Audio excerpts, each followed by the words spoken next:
These people are amongst the greatest quiz players in Britain. Together, they make up the Eggheads, the most formidable quiz team in the country. The question is, can they be beaten?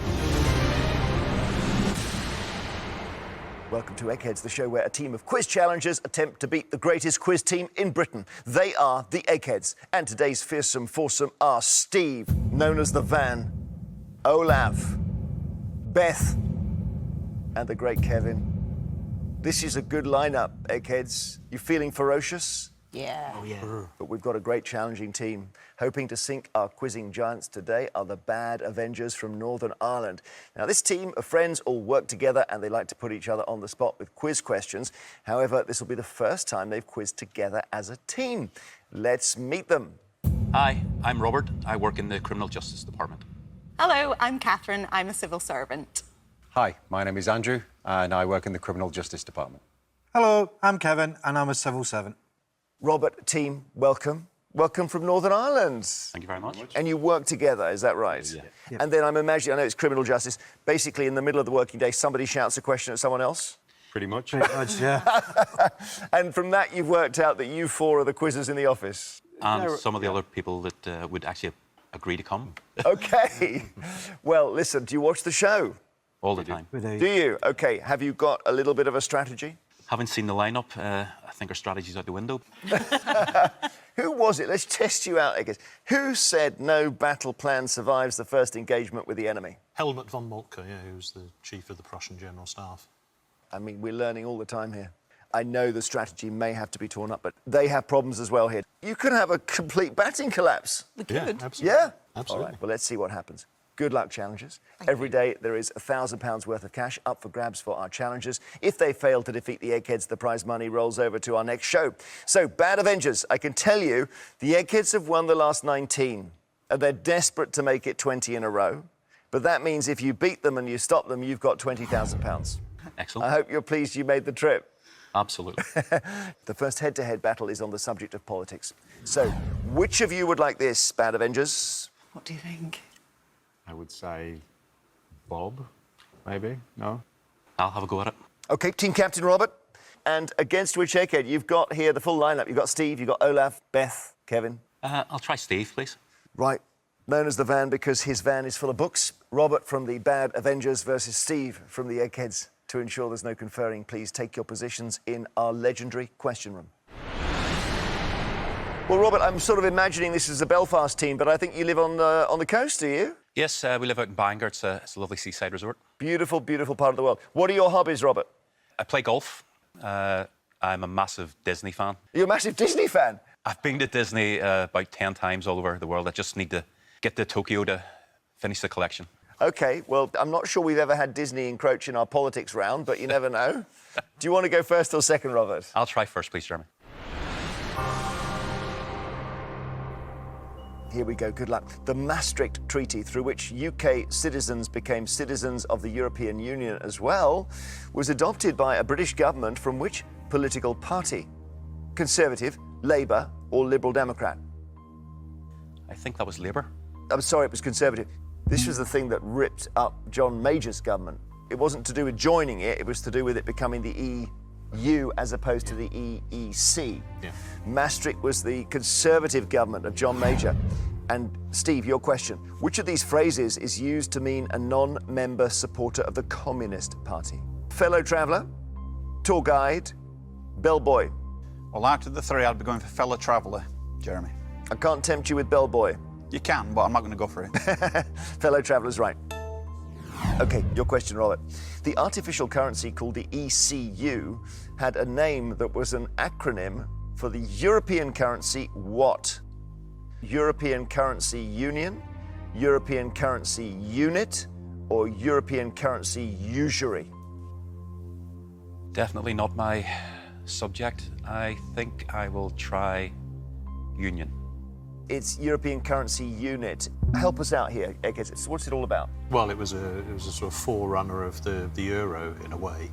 It was a fictional currency that was shadowing, Yeah, famously shadowing the Deutschmark. Shadowing, yeah. Yeah. OK. Unit is the answer. Back we go to Steve.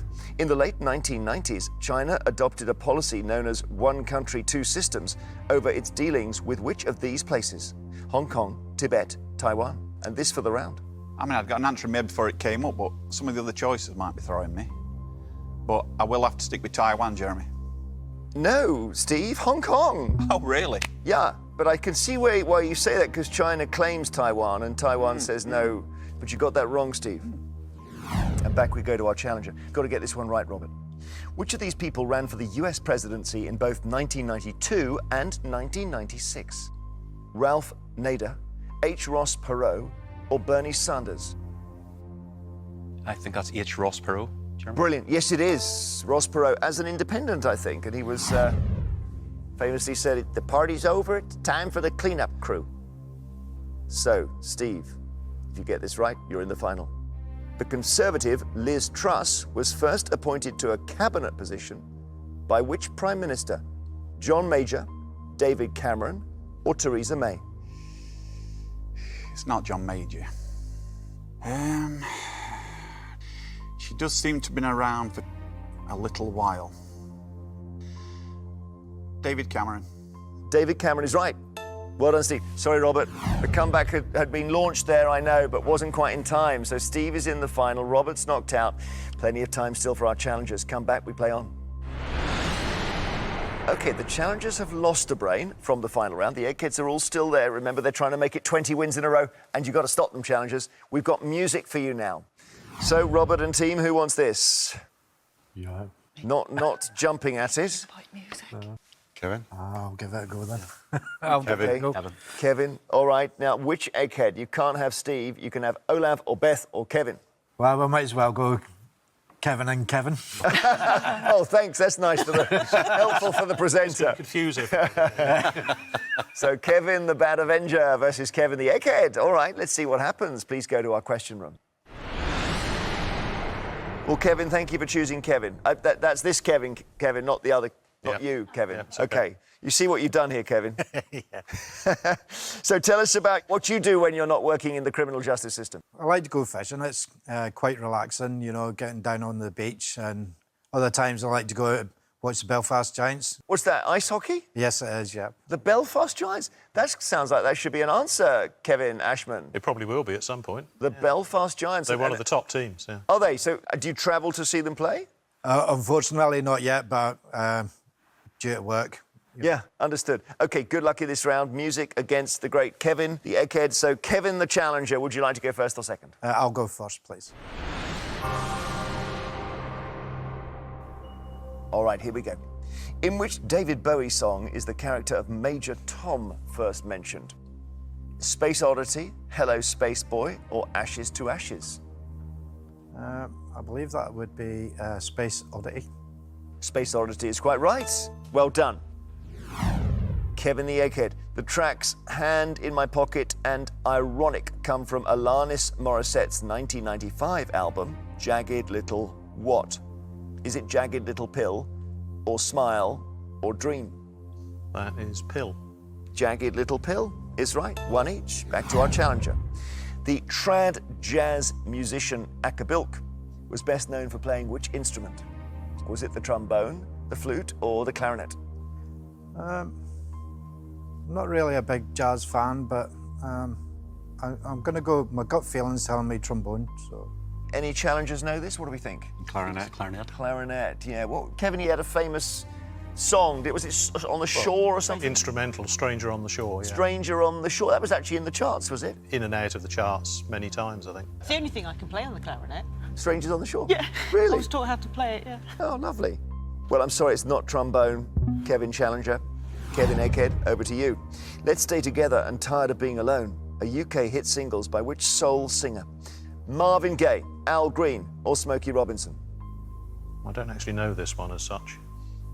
I'm not associating those with either Marvin Gaye or Smokey Robinson, who I know perhaps slightly better than Al Green. Let's Stay Together, Tired of Being... So I shall say Al Green. What do you think, Olaf? Al Green. Oh, It's Al Green, the Reverend Al Green. Well done, you did that, Kevin Ashman, somehow. Yeah. So, Eggheads 2, Challengers 1. We go back to our challenger. Kevin, your third question. You must get this right. Who won 3 of the first 10 Grammy Awards for Album of the Year? Frank Sinatra, Barbra Streisand, or the Beatles? I don't think the Grammys were around when Mr. Sinatra was doing his wee sing-song. I'm going to go with the Beatles. Help us here. Eggheads, Steve? Would have gone Frank Sinatra. Yeah, I would have 3 of the done. first 10 was Frank Sinatra. Kevin Ashman, you're in the final. We've lost a Kevin there, but there's still time. We'll be back shortly if you'd like to work on a question from the Eggheads during the break. You've got one, Beth. I do, yes.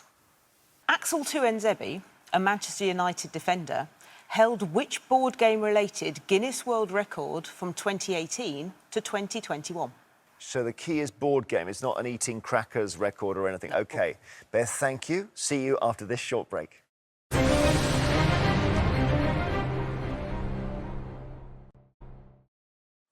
Welcome back. Before the break, Beth set us a question, which was, you give the name Axel, Axel Tuanzebe. Manchester United defender, held a board game-related Guinness World Records. I always go Monopoly with that sort of thing. I So, think it's probably hard to do a world record for Monopoly. but did he buy Vine Street for a record amount? Oh, well, who knows? Nobody buys Vine Street. OK. Well, this keeps coming up. Is it Cluedo? It's very much more of a child board Go on, game. tell us. He held the individual clearance record for a game of Hungry, Hungry Hippos. Is that the game where you hit the hippos and they collect the balls? Yes, it is, yeah. What's the clearance record? He cleared the board of Hungry, Hungry Hippos in just over 17 seconds. And it's now been taken by an American gentleman of just over 14 seconds. Wow, brilliant question. Thank you. Well done if you got that at home.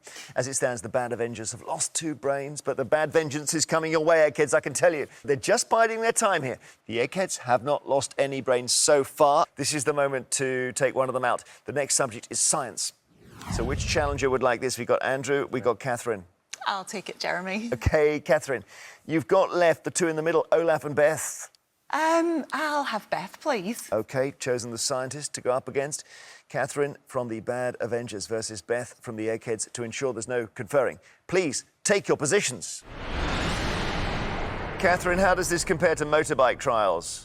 Oh, gosh, I think it's going to be a bit more difficult. You've done them for a while, haven't you? Yes, I started riding off-road motorbike trials when I was about 8 years old. My dad very much got me into it. He was an Irish champion, but unfortunately I've never reached those dizzying heights. Oh, brilliant. OK, well, good luck in this round. I hope this does go your way. Science against Beth. Would you like the first or the second set of questions? I'll go first, please, Jeremy. Science question starting now, Catherine. Good luck. Where on a scorpion's body is its poisonous stinger located? Is it the tail, the pincers, or the feet? I think it's in the tail. The tail is right, yeah? Beth, high clouds, those with bases starting at between 20,000 and 40,000 feet, are normally composed almost entirely of what? Sand, ice crystals, or ozone? Well, not going to be sand unless it's sort of swept in from the Sahara, like it has been dumped on my car recently. Ozone's a gas, so it'd have to be in a colloid or something else. But up that high, water will freeze, so it's ice crystals. Very good. Ice crystals is the right answer. Back we go to Catherine. Where in the solar system would you find Mare Moscoviense, or the Sea of Moscow? Is it in the Marianas Trench, at the sun's poles, or on the far side of the moon? Ooh, I don't think it's the Marianas Trench. My little boy did a project on that quite recently and I don't recall it. I'm going to go for the far side of the moon. Let's see, Eggheads here, can you help us? Mares are the dark areas that you see on the moon, so it doesn't have to be on the moon, but celestial objects, dark surfaces. Mare Moscoviense is found on the far side of the moon. Well done, Catherine. 2 out of 2. Back we go to Beth. Beth, which of these would a platypus be most likely to eat? Shrimp, birds, or mice? Duckbill platypus looks so lovely. They are aquatic. I don't think they're quite so... No, they've got to be eating shrimp. Yeah, I don't think they do a lot of leaping out of the sea No. and catching birds, although that would be a great documentary. It would be, yeah. Shrimp is the right answer. So, Catherine, third question can be crucial. Let's see how we do here. In 1931, the German physicist Ernst Ruska built the first working version of which piece of equipment? Geiger counter, electron microscope, or ultrasound imager? Ooh, I would think a microscope might predate that, so I'm going to discount that one. I'll go with ultrasound imager. Let's see if the challengers... Do you think Catherine's right? It's a new one on us as well. Yeah, I think you've discounted microscope in the old version of the microscope. Electron microscope is a much newer thing. Much more powerful. So what is an electron microscope, Beth? Microscopes, sort of light microscopes, will look at surfaces of things, whereas electron microscopes, there's two different types. They'll look at insides of things. Electron microscope is the answer. Beth, your question, you can take the round with this on science, your favourite subject, let's be honest. Here we go. The two main aircraft that were fitted with Rolls-Royce Olympus engines were the Vulcan bomber and which other? Spitfire, Hercules or Concorde? Rolls-Royce engines. I don't think... So we've got quite a span of time here. It's obviously a jet engine, so that would take Spitfire out. And I think I remember seeing Rolls-Royce symbols on Concordes. Yeah, I'll go with Concorde. Concorde is the right answer. You're in the final round. Hard times for our challengers, but they are not by any means out of the contest. Come back to us. We'll play that final round for £20,000. So this is what we have been playing towards. It is time for our final round. As always, it's general knowledge. But I'm afraid those of you who lost your head-to-heads won't be allowed to take part. So that is all from the challengers' side. Robert, Catherine and Kevin from the Bad Avengers. Would you please leave the studio? I know you're a massive fan of Bruce Springsteen, Andrew. Can we could just do the, Tracks on the River, Born in the USA, that... I would take that all day long. OK. It's not ideal to be on your own, I know, but you are playing for £20,000 and you can win it. It's happened before, hasn't it, Eggheads? Steve, Olaf, Beth and Kevin, you're playing for something that money can't buy, the Eggheads reputation. And to keep this run going, I know you won 20 in a row. It doesn't happen very often. As usual, I will ask each team 3 questions in turn. They're all general knowledge. Andrew, usually I say you can confer, but your great colleagues are backstage. But they're watching on, hoping, willing you on to see whether your one brain can defeat these 4 and win the money. Do you want to go first or second? I'll go first, please.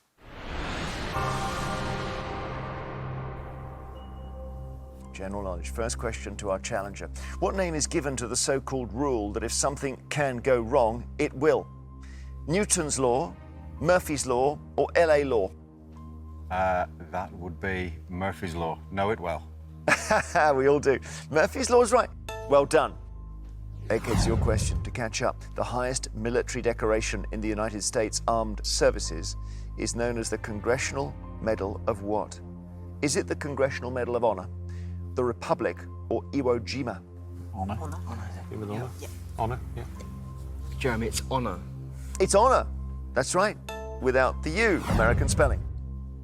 Andrew, in which rhetorical device are 2 seemingly contradictory words used together for effect? Assonance, euphemism, or oxymoron? If they're contradictory to each other, that would be an oxymoron. Yes, Andrew, it's right. Oxymoron is that. Euphemism is what saying something is better than it is. Basically. Eggheads, who co-wrote and starred in the 2020 film The King of Staten Island? Jason Sudeikis, Pete Davidson, or Colin Jost? Pete Davidson. Pete Davidson. Yeah, I Pete know. Davidson. He stars in it. Yeah, yeah. Colin Jost hasn't done any proper movies yet. Jason Sudeikis is probably a bit busy with... Yeah, he's busy with Ted Lasso. Yeah. I think Pete Davidson's pretty much Yeah, where we want to go. I'm reasonably happy with that. Well, Jeremy, Pete Davidson stars in the film. I think he is the titular king. We will therefore assume that he wrote it as well. So yeah, Pete Davidson, please. Pete Davidson. You're not 100% on it, but you've ruled out the other 2. Stakes are very high here, because if you get one wrong, Andrew's got his eyes on the prize. Do you know the answer? Go on. It is Pete Davidson. It is Pete Davidson. Well done. OK, so now the pressure is on you a little bit here, Andrew. Get this right, put the pressure on them. Get it wrong, they can sweep away the money. The Jewish festival of the New Year, Rosh Hashanah, varies in date, but always falls within which of these months? January and February, April and May, or September and October? I know Hanukkah falls around Christmas. I'd say January, February. Eggheads? September, October. September and October is the answer. I wasn't even close. It gives the Eggheads a chance to take the contest with this one question, your third question in the final round. Which American artist, born in 1898, is best known for his moving sculptures known as mobiles? David Smith, Richard Serra, or Alexander Calder? Alexander Calder. Yeah, it's definitely Calder. Yeah, Calder. David Smith did like metal, circular cubes and bits and bobs, and Richard Serra does like sheet metal sculptures, but Alexander Calder does the mobiles, so Alexander Calder. If you're right, the contest is over in the final round. The correct answer is Alexander Calder. We say congratulations, Eggheads, you have won.